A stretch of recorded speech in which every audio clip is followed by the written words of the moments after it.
അനധികൃത പാർക്കിംഗ് അപകടങ്ങൾക്ക് കാരണമാകുന്നു.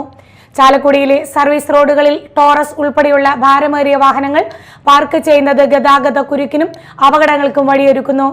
നഗരസഭയും പോലീസും അടിയന്തരമായി ഇടപെടണമെന്നാണ് ആവശ്യം.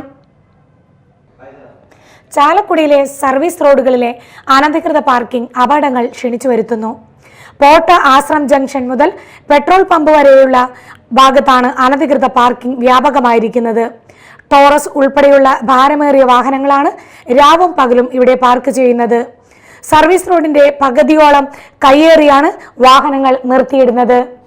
ഇതോടെ സർവീസ് റോഡിലൂടെ വാഹനങ്ങൾക്ക് സുഗമമായി കടന്നു പോകാൻ കഴിയാത്ത സ്ഥിതിയാണ്. സ്കൂൾ ബസ്സുകൾ ഉൾപ്പെടെ നിരവധി വാഹനങ്ങൾ കടന്നു പോകുന്ന റോഡിൽ ഇതുമൂലം വലിയ ഗതാഗത കുരുക്കാണ് അനുഭവപ്പെടുന്നത്. ഇരുചക്ര വാഹനയാത്രികർ അപകടത്തിൽപ്പെടുന്നതും നിത്യസംഭവമായി മാറിയിരിക്കുകയാണ്. അനധികൃത പാർക്കിംഗ് ഒഴിവാക്കി ഗതാഗതം സുഗമമാക്കാൻ നഗരസഭയും പോലീസും അടിയന്തരമായി ഇടപെടണമെന്നാണ് നാട്ടുകാരുടെ ആവശ്യം. Media time, Chalakudy.